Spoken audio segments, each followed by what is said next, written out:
Hi folks, Coach Jeff here. Some of you asked me the other day to explain cut spin and backspin, so I'm going to do that for you today.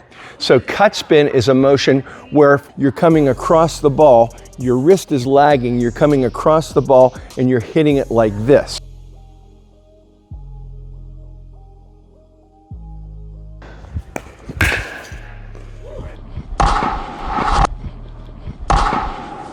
So if I'm doing a serve, I'm going to hit it like this. It's going to go out, it's going to curve around to the right, and when it hits, it's going to bounce low and continuing bouncing right. I'm moving my arm and my wrist is lagging slightly behind my arm, which is adding spin to the ball.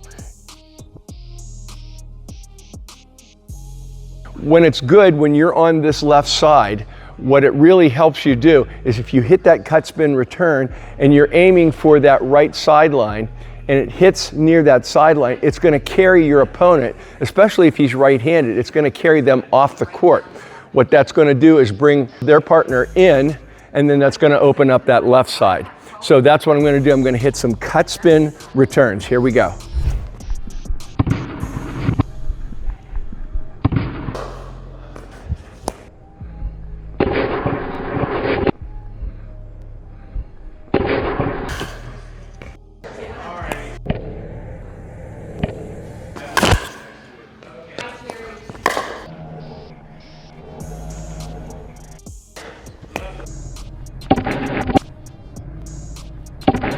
It does make your opponent move around a little bit, and it's just a nice one to have in the arsenal.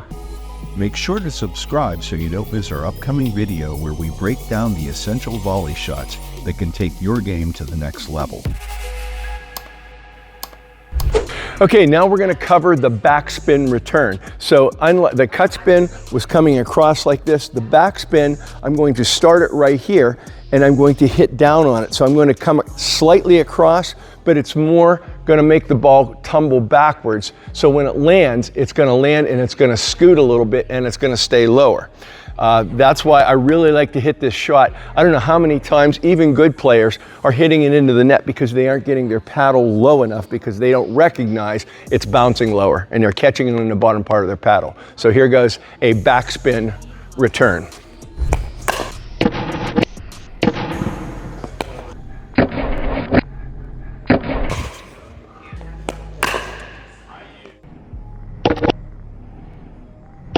If you'll notice, I'm really chomping down on it, and when it's landing, you can't see it, but when it's landing, it's really staying low. So that's what we're after. You can hit a high, deep one if you want and let it float, or if it's a little bit high, you can almost put a backspin slice drive on it. I use it for returning serves because if you get closer to the net, as you get closer to the net, you don't want it to float. I've got 44 feet, I can float it now. As you get closer, you don't want it to float so much. What I was doing on the last one, which was the backspin one, if you'll notice, when it was going out, it just kind of floated. And sometimes it would drift a little bit right, sometimes it would be straight, but when it hit, it bounced low. I did it from a floating perspective, and I floated it all the way to the back line. Sometimes if it were a higher return, I would take it a little bit higher and I would hit a backspin drive. So it's up to you, whatever you feel comfortable with. But if you practice that, it's just another thing in your arsenal.